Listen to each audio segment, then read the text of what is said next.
फैसला आया है इसको किस रूप में देखा जाए, अगर हम भारत के परिप्रेक्ष्य में देखने की कोशिश करें तो, क्योंकि जिस बात का जिक्र आप पहले भी कर रहे थे लाइव के दौरान कि यूनुस सरकार का क्या स्टैंड वहां पर नजर आता है और जो भीड़ सड़कों पर उतरी है उनका क्या स्टैंड नजर आता है। इस बीच ये डिसीजन की फांसी की सजा हो गई है अब शेख हसीना को। देखिए, पिता फादर ऑफ नेशन, बेटी आउट ऑफ द नेशन, ये बांग्लादेश की अब तक की कहानी इस दो लाइन में समझ आ रही है। देखिए, जिस बांग्लादेश के लोगों ने, कट्टरपंथियों ने अपने फादर ऑफ नेशन को नहीं बख्शा, उसकी बेटी को इस तरीके से भगा दिया, लेकिन इस जो बांग्लादेश अंतर्राष्ट्रीय अपराध न्यायाधिकरण का जो आदेश है वो ताला लगा गया बांग्लादेश में आवामी लीग की जो करता धरता है शेख हसीना की एंट्री को लेकर। अब वहां पर लोगों की और मासूम है वो जो मारे जाएंगे, वो कुचले जाएंगे, क्योंकि वो अपने नेता के लिए बचे खुचे लोग हैं, वो आवाज उठाएंगे तो वो कट्टरपंथियों उन्हें नहीं बख्शेंगे। देखिए, यूनुस सरकार नाम की सरकार बांग्लादेश में बची है, वहां पर कट्टरपंथियों का बोलबाला है, पूरी तरीके से सरिया कानून लागू हो गया है, चाहे अल्पसंख्यक हो, हिंदू या फिर दूसरे धर्म के हो या मुस्लिम हो, उनका कोई अपना अधिकार नहीं बचा है। यदि मार्केट में उन्हें जाना है तो बाकायदा हिजाब पहन के जाना पड़ता है, तो उनकी कोई स्वतंत्रता नहीं बची है। कट्टरपंथी जो विचारधारा है उसका बोलबाला इस वक्त चरम पर है। पिछले कुछ दिनों में आपने सुना होगा एक खबर जिस तरीके से निकलकर सामने आ रही थी कि बांग्लादेश वापस आवामी लीग कम बैक करेगी, शेख हसीना वापस जाएंगी, तो इस कवायद के बीच में अचानक से जो बांग्लादेश कोर्ट है वो ये डिसीजन सुनाता है शेख हसीना और उनकी सरकार के जो पूर्व मंत्री रहे हैं और उनके खिलाफ उन्हें दोषी पाया जाता है, जो पिछले साल जो प्रोटेस्ट हुआ था उस मामले को लेकर, और फांसी की सजा सुना देता है। यानी देखिए, फांसी का फंदा लेकर बांग्लादेश कोर्ट को अब घूमना पड़ेगा यहाँ वहाँ, क्योंकि दोनों ही जो दोषी हैं वो तो बांग्लादेश में है नहीं है। उनके वापसी को लेकर, आवामी लीग के कमबैक करने को लेकर जरूर ताला लग गया। ये डिसीजन एट द एंड इसका कंक्लूजन ये है। प्रमोद मैं आपके पास लौट रहा हूं, प्रमोद आपके पास लौट रहा हूं। मुकम्मल डिटेल ब्रेकिंग एक बार दर्शकों के साथ शेयर कर लेता हूं। ये बड़ी खबर आपको बता रहे हैं, जो ये खबर आई है दरअसल शेख हसीना को फांसी की सजा सुनाई गई है। इस बीच ये अपडेट है, बांग्लादेश से हिंसा को लेकर के आईसीटी ने फैसला दिया है। शेख हसीना को सजाए मौत, पूर्व गृह मंत्री को मौत की सजा,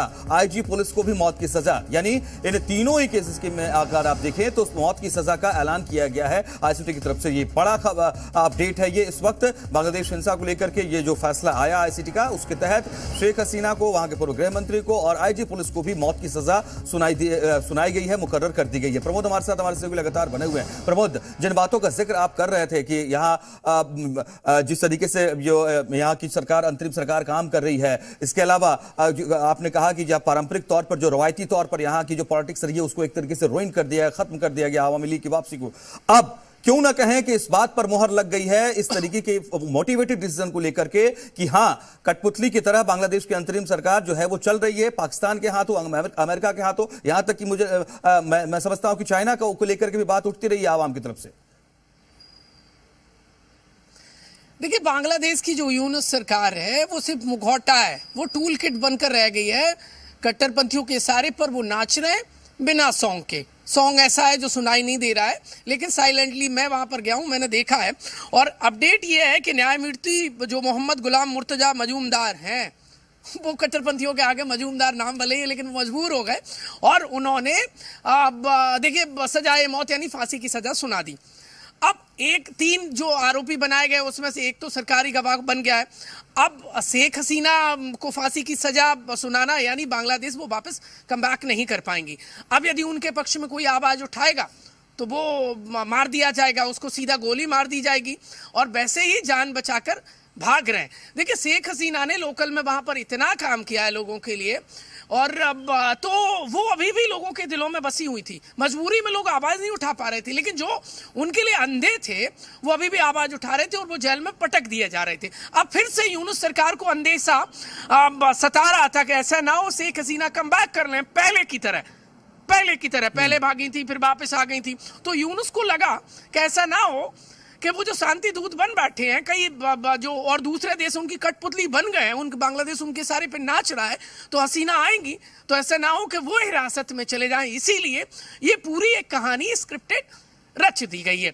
अब सवाल ये है कि जो खुद देश से जान बचाकर एक प्राइम मिनिस्टर को उस वक्त भागना पड़ा, हालात ऐसे बन गए, क्या वो शांति दूत थे?